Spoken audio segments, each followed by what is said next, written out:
नमस्कार मित्रों, विषय गणित प्रकरण 13 सममिति।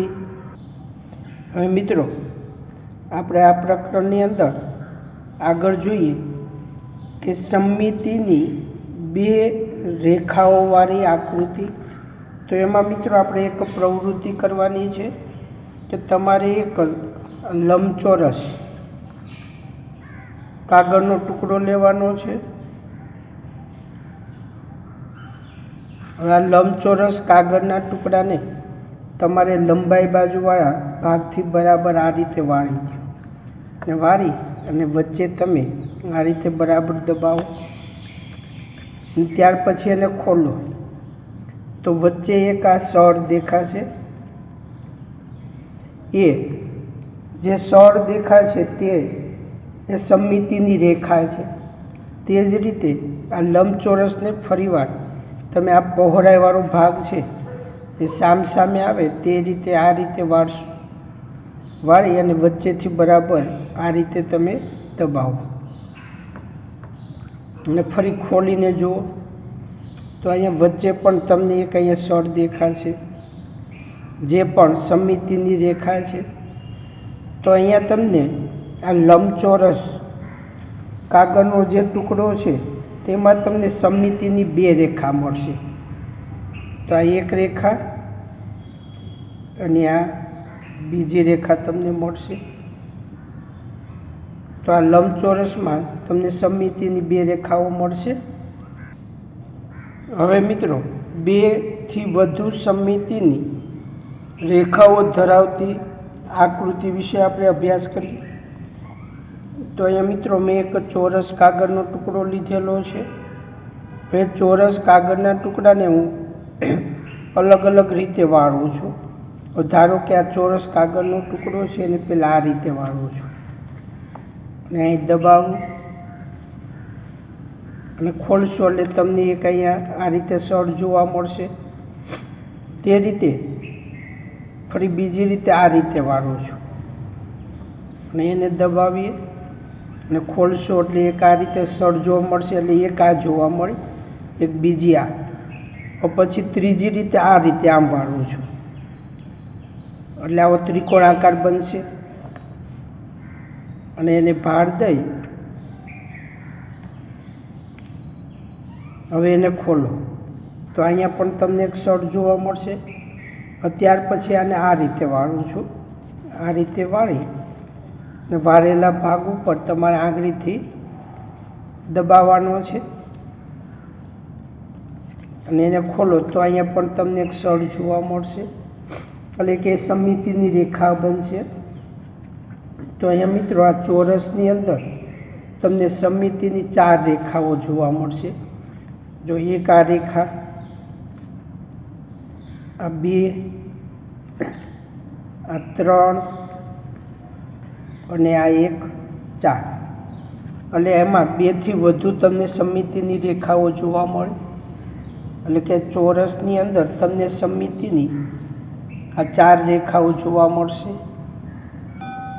હવે મિત્રો આપણે એક સમબાજુ ત્રિકોણ લઈએ। તો મિત્રો અહીંયા મેં એક આ સમબાજુ ત્રિકોણ લીધો છે। હવે તેમાં સમમિતિની કેટલી રેખાઓ જોવા મળે છે તે આપણે અહીંયા જોઈએ। તો મિત્રો અહીંયા મેં સમમિતિની રેખા દોરેલી છે, પણ એને આપણે બરાબર ચેક કરી લઈએ। આ સમમિતિની રેખા દોરી છે ત્યાંથી આપણે આને આ રીતે વાળી દઈએ, આ રીતે વાળીને આપણે આ રીતે આમ ભેગું કરીએ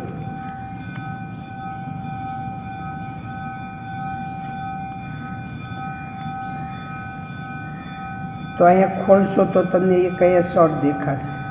તો આ એક સમમિતિની રેખા।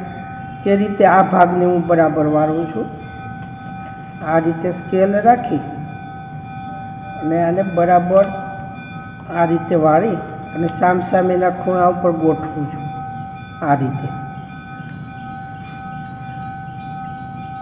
તો અહીંયા તમે ખોલશો તો વચ્ચેના ભાગમાં એક સમમિતિની રેખા જોવા મળશે અને એક આ રીતે વાળી દઈએ,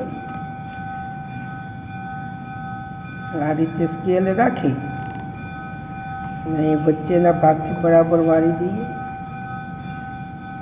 તો આ રીતે ગોઠવાય તે રીતે. હવે એને ખોલો તમે. તો મિત્રો અહીંયા સમબાજુ ત્રિકોણની અંદર આપણને 3 સમમિતિની રેખાઓ મળે છે. જો એક તો આ રેખા, આ બીજી રેખા અને આ ત્રીજી રેખા, એટલે કે સમબાજુ ત્રિકોણની અંદર સમમિતિની 3 રેખા મળે છે. હવે મિત્રો આપણે સમબાજુ ચતુષ્કોણ લઈએ. તો મિત્રો અહીંયા મેં સમબાજુ ચતુષ્કોણ દોરેલો છે. તો સમબાજુ ચતુષ્કોણની અંદર આપણને સમમિતિની 2 રેખા મળે છે. મેં બંને રેખા અહીંયા આપણે દોરેલી છે, પણ આપણે સમમિતિની રેખા બરાબર છે કે નહીં ચેક કરી લઈએ. હવે આ રીતે વાળી અને આ રીતે સામસામે દબાવો તો અહીંયા બંને ભાગ એકબીજા ઉપર બરાબર બંધ બેસતા આવે છે. અને એને ખોલો તો વચ્ચે તમને કંઈ સમમિતિની રેખા જોવા મળશે. તે જ રીતે તેને અહીંયા આ ભાગથી વાળો, આ સમમિતિની રેખા તરફથી વાળી અને આપણે ચેક કરીએ. તો આને આ રીતે વાળીને તમે ચેક કરો તો અહીંયા પણ બંને ભાગ એકબીજા ઉપર બરાબર બંધ બેસતા જોવા મળે છે. તો અહીંયા તમે એને ખોલશો તો વચ્ચેના ભાગમાં એક સળ જોવા મળશે સમમિતિની રેખા. એટલે મિત્રો આપણે એ કહી શકીએ કે સમબાજુ ચતુષ્કોણની અંદર સમમિતિની 2 રેખા જોવા મળે છે. એક આ રીતે એક રેખા અને બીજી આ રેખા. હવે મિત્રો આપણે વિષમબાજુ ત્રિકોણ લઈએ. તો મિત્રો આ વિષમબાજુ ત્રિકોણ છે કે જેમાં કોઈ પણ બાજુઓના માપ સરખા નથી, એટલે એ વિષમબાજુ ત્રિકોણ કહેવાય. એટલે કે જે ત્રિકોણની અંદર એની 3 બાજુના માપ સમાન ન હોય તેવો ત્રિકોણ એટલે વિષમબાજુ ત્રિકોણ. એને કોઈ પણ સમમિતિની રેખા હોતી નથી. ત્યારબાદ મિત્રો આપણે એક વર્તુળ લઈએ. તો વર્તુળની અંદર અસંખ્ય સમમિતિની રેખા જોવા મળે છે. પણ મિત્રો અહીંયા મેં અમુક સમમિતિની રેખા દોરેલી છે. હવે મિત્રો સમમિતિની રેખા દોરવી એટલે શું કે તમે વર્તુળનો વ્યાસ દોરો અને ત્યાંથી એને બરાબર વાળી દો એટલે તમને સમમિતિની રેખા મળશે. તો બંને અડધા ભાગ એકબીજા ઉપર બંધ બેસતા આવે. ખોલો, જે સળ જોવા મળે એ સમમિતિની આ રેખા છે. તે રીતે તમે આને આ રીતે પણ વાળી શકો.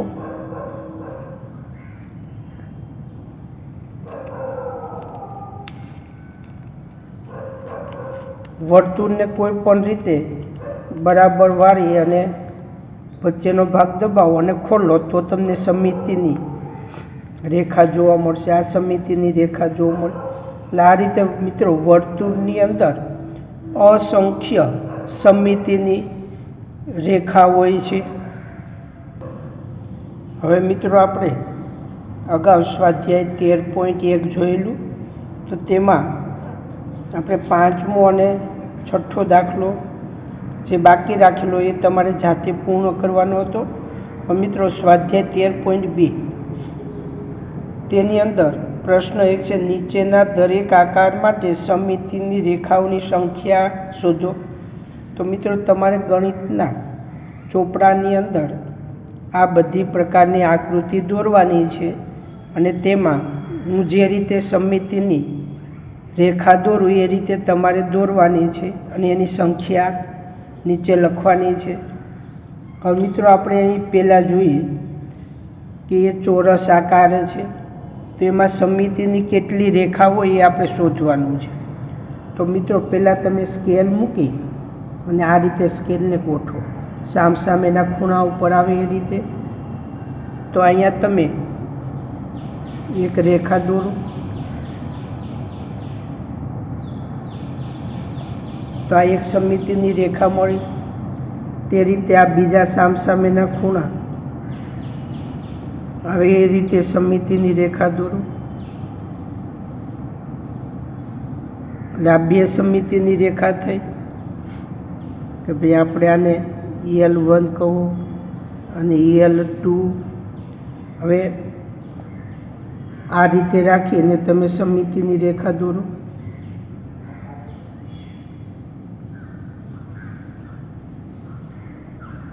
આ તમારે EL3 અને તે જ રીતે આ રીતે ગોઠવી સ્કેલ તમે સમમિતિની રેખા દોરી શકો.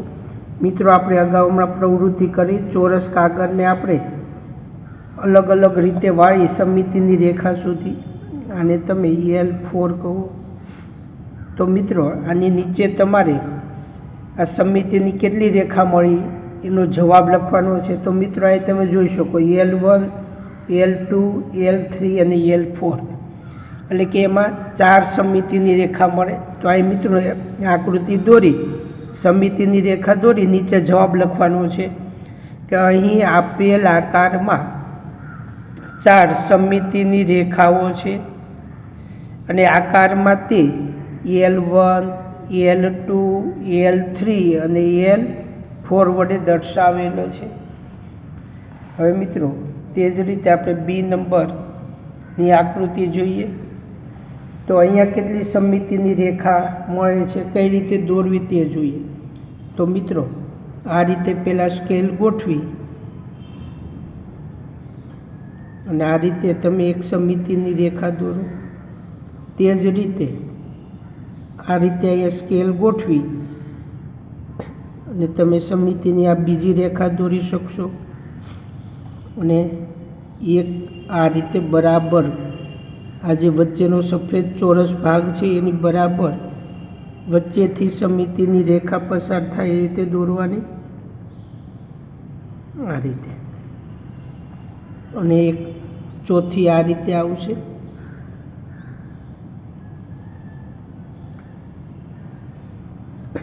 તો મિત્રો, અહીંયા પણ સમમિતિની 4 રેખા મળે. આ EL1, આ EL2, EL3 અને આ EL4. તો મિત્રો, આકૃતિ દોરી સમમિતિની રેખા દોરી અને નીચે જવાબ લખવાનો કે અહીં આપેલ આકારમાં 4 સમમિતિની રેખાઓ છે ને આકારમાં તે EL1, EL2, EL3 અને EL4 વડે દર્શાવેલો છે. તે જ રીતે મિત્રો, આપણે C નંબરની આકૃતિ જોઈએ.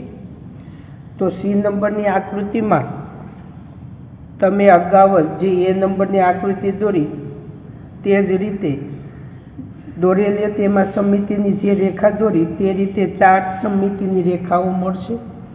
તો મિત્રો, પહેલી આપણે સમમિતિની રેખા દોરીએ. તો આ રીતે આ પહેલી મળી. બીજી આ રીતે સમમિતિની રેખા દોરી શકો.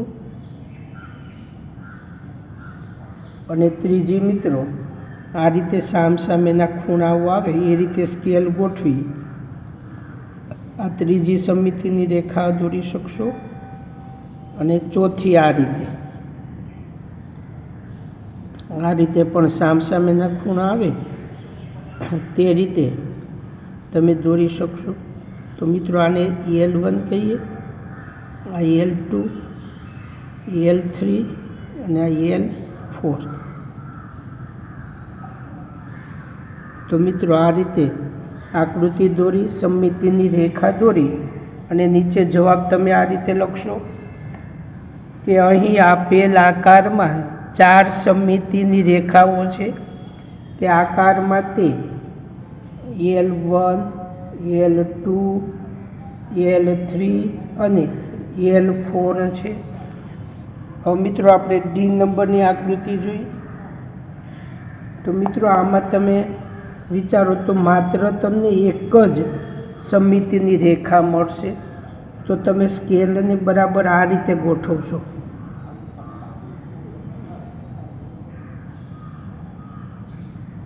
તો અહીંયા તમને સમમિતિની એક જ રેખા મળે છે, EL1. તમે આ બે આકારને અથવા અહીંયા તમે અરીસો રાખીને ચેક કરો તો તમને 2 આકાર પૂર્ણ થયેલા જોવા મળશે. આમ વાળીને ચેક કરો તો એક જ મળશે. આ રીતે આમ ઊભા વાળીને જોશો તો એક મળશે નહીં. તો મિત્રો આ રીતે નીચે જવાબ લખવાનું કે અહીં આપેલ આકારમાં માત્ર એક સમમિતિની રેખા છે અને એ આકારમાં તે L1 દર્શાવેલું છે. હવે મિત્રો ઈ નંબરની આકૃતિ જોઈએ તો એમાં કેટલી સમમિતિની રેખા મળે છે તે જોઈએ. તો પહેલી રેખા તો આ રીતે દોરવાનું, સામસામેના ખૂણાવાળા ભાગ છે એને જોડાય એ રીતે એક. બીજી આ રીતે દોરશો,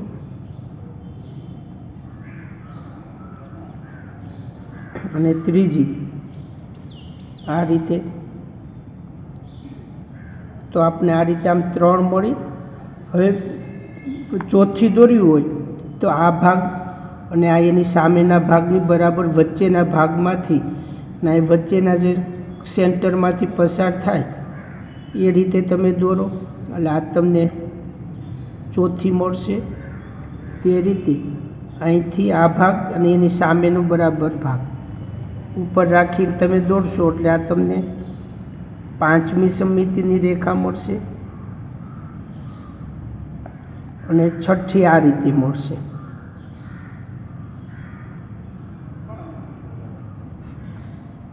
તો મિત્રો અહીંયા તમને સમમિતિની 6 રેખા મળશે. તો આ L1, L2, L3, L4, L5 અને L6. તો મિત્રો આનો જવાબ તમે નીચે આ રીતે લખી શકશો કે અહીં આપેલ આકારમાં 6 સમમિતિની રેખાઓ છે અને આકારમાં તે L1, L2, L3, L4, L5 અને L6 વડે દર્શાવેલો છે. હવે મિત્રો આકૃતિ નંબર F. તો તેમાં કેટલી સમમિતિની રેખા મળે એ આપણે શોધવાની છે. તો મિત્રો અહીંયા પણ તમને આની જેમ 6 સમમિતિની રેખાઓ મળશે. તો એક તો મિત્રો આ રીતે આ સામસામેનો જે અણીવાળો ભાગ છે એને તમે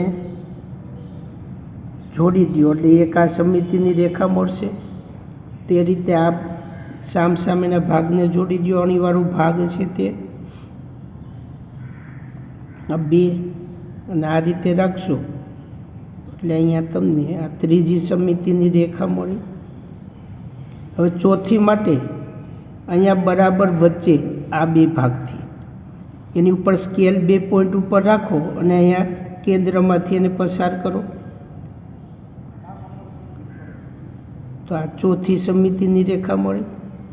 તે જ રીતે આ 2 ભાગ અહીંયા બંને ત્રિકોણો જ્યાં પરસ્પર છેદતા હોય એવો ભાગ. તો આ 5મી સમમિતિની રેખા અને અહીંયા સ્કેલ આ રીતે ગોઠવી અને દોરશો એટલે આ તમને 6ઠ્ઠી સમમિતિની રેખા મળશે. તો મિત્રો આ L1, L2, L3, L4, L5 અને L6. તો મિત્રો અહીંયા તમને 6 સમમિતિની રેખાઓ મળશે.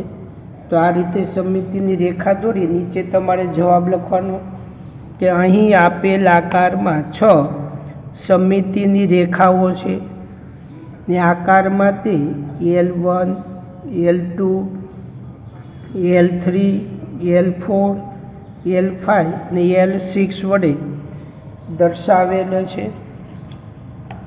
હવે મિત્રો આપણે આગળ વધીએ કે આકૃતિ નંબર G. તો અહીંયા મિત્રો આપેલ આકારમાં આ જે આપેલ આકાર છે એ સમપ્રમાણ નથી. સમપ્રમાણ આકાર નથી એટલે એની કોઈ સમમિતિની રેખા નથી. એટલે એના જવાબમાં મિત્રો તમારે લખવાનું કે અહીં આપેલ આકાર સમપ્રમાણ નથી, તેથી તેમાં સમમિતિની રેખા નથી. તે રીતે મિત્રો આગળ આપણે H નંબરની આકૃતિ છે. તો તેમાં પણ અહીંયા આપેલો આકાર એ સમપ્રમાણ નથી, તેથી એને પણ સમમિતિની રેખા નથી. તો મિત્રો નીચે તમે એનો જવાબ લખશો કે અહીં આપેલ આકાર સમપ્રમાણ નથી, તેથી તેમાં સમમિતિની રેખા નથી. હવે મિત્રો આપણે આકાર એફ જોઈએ તો એમાં કેટલી સમમિતિની રેખા મળે છે એ આપણે જોવાનું છે. તો મિત્રો અહીંયા તમે સમમિતિની કેટલી રેખા દોરી શકશો એ તમારે જોવાનું છે. તો મિત્રો આ રીતે તમે સ્કેલ ગોઠવશો એટલે આ એક તમને સમમિતિની રેખા મળશે. ત્યારબાદ તમે આ રીતે ગોઠવો એટલે આ બીજી સમમિતિની રેખા મળી. ત્યારબાદ તમે આ રીતે ગોઠવશો અને આ સમમિતિની રેખાથી તમે વાળશો તો આ બે આકાર એકબીજા ઉપર તમને બંધ બેસતા મળવા જોઈએ. એટલે આ રીતે 3 નંબરની મળી.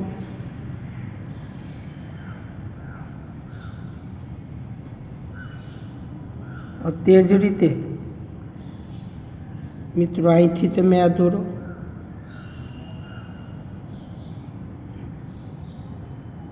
એટલે આ 4 સમમિતિની રેખા થઈ 1 2 3 અને 4 અને એક અહીંથી મળશે તમને આ રીતે. તો મિત્રો અહીંયા આકારમાં તમને 5 સમમિતિની રેખા મળી છે. L1 L2 L3 L4 અને L5.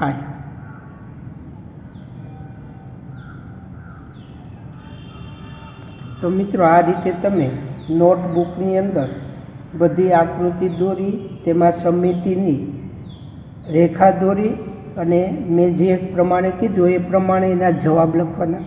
તો મિત્રો આનો જવાબ નીચે આ રીતે લખવાનો કે અહીં આપેલ આકારમાં 5 સમમિતિની રેખા છે અને આકારમાં તે L1 L2 L3 L4 અને L5 વડે દર્શાવેલો છે. એટલે મિત્રો તમે તમારા ગણિતના પાકા ચોપડાની અંદર આ રીતે આકૃતિ દોરી નીચે જવાબ લખી નાખશો.